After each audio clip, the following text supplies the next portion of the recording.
안녕하세요. 피규어 매니악입니다. 오늘은 봉준호 감독님 신작 기생충 그 예고편을 보고 그 예고편만 본 리뷰를 갖다가 진행하도록 하겠습니다. 그 봉준호 감독님이 이제 영화 한 편 한 편 내실 때 꽤 시간이 많이 걸리잖아요. 근데 이번 작품은 전작 그 옥자 이후로 2년 만에 영화가 나왔단 말이죠. 그러면은 아마 그 시나리오를 갖다 미리 준비를 하고 계시던다가 이제 굉장히 빠른 속도로 촬영을 진행을 하고 이제 그 후반 작업도 빨리 진행이 된 것 같아요. 그래가지고 거의 옥자 끝나자마자 스타트를 해가지고 이제 2년 만에 신작을 갖다 낸 거 같고요. 그 예고편을 갖다가 이제 봤어요. 그 봉준호 감독님의 기생충. 근데 그러니까 지금 이제 제가 딱 보고 느낀 점은 그 봉준호 감독님이 약간 초심을 찾기 위한 영화인 것 같다라는 좀 생각이 들었어요. 약간 그 초기작으로 돌아간 느낌? 봉준호 감독님의 처음 단편부터 그 보여주던 모든 요소들이 다 들어가 있는 것 같아요.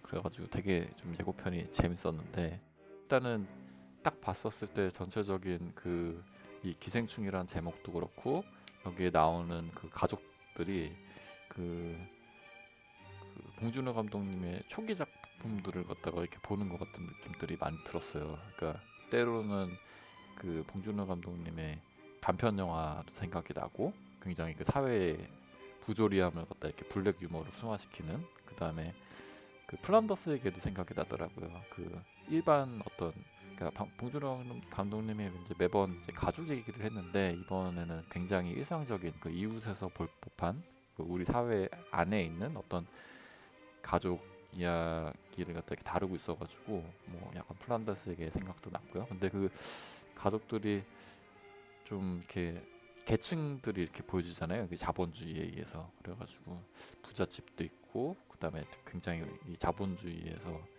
소외돼가지고 못 사는 가족들도 있고 이게 두 가족이 이제 약간 좀 부딪히면서 뭔가 이렇게 무슨 사건들이 좀 벌어질 것 같은데 어찌됐든 그 봉준호 감독님이 단편부터 이렇게 쭉 다루고 있는 어떤 소재들은 가족과 어떤 자본주의 이 사회에 대한 좀 이슈들이잖아요. 그래가지고 이런 것들이 굉장히 좀 잘 담겨 있는 것 같아요. 처음부터 핸드폰 얘기도 나오고 와이파이 얘기도 나오고 이게 우리가 지금 요즘에 사람들이 핸드폰 없으면 못 사는데 이제 그런 설정들이 굉장히 이 동시대에 대한 어떤 사회적인 문제에 대한 그 고찰을 많이 한 것 같다라는 느낌이 들거든요. 또 어떤 면에서는 이제 약간 좀 마더의 어떤 느낌들도 좀 들더라고요. 그 되게 뭔가 이렇게 이 가족들이 뭔가 되게 스산한 뭔가 이렇게 약간 좀 사건을 갖다 벌일 것 같다라는 그런 분위기 뭔가 이렇게 숨겨진 얘기들이 막 또 끄집어져 나올 것 같은 그런 뉘앙스가 있어가지고 되게 조금 분위기가 묘했어요. 그래가지고 뭐 그런 부분도 재밌었고 그다음에 이 예고편의 형식이 그 어떤 성우분의 어떤 이렇게 주고 받는 그런 형식들도 되게 재밌더라고요. 약간 봉준호 감독님스러운 그런 스타일이어가지고 되게 반가웠어요. 그렇게 하고 그다음에 또 이제 생각이 나는 부분들은 그 괴물에서 그 송강호 씨가 이제 약간 무능력한 가장으로 나오잖아요. 근데 그게 약간 좀 이번 기생충에서도 재현이 된 것 같은 느낌이 들어서 되게 반가웠어요. 그래가지고 송강호 씨가 이제 괴물에서 어떤 연장선상에 있는 어떤 가장의 이야기 뭐 이런 되게 초기에 여러 영화들이 이렇게 복합적으로 이렇게 설켜 있는 듯한 그리고 봉준호 감독님이 가장 좋아하는 주제와 잘 다룰 수 있는 이야기를 갖다가 이렇게 잘 담아낸 것 같아가지고 굉장히 좀 기대가 됩니다. 그리고 이 캐릭터들이 다 번상치가 않아요. 다 뭔가 약간 좀 저마다 뭔가 약간 좀 생각들이 있는 그런 캐릭터들이어가지고 이게 지금 뭐 어떤 식으로 이렇게 영화가 전개가 될지 되게 궁금합니다. 예.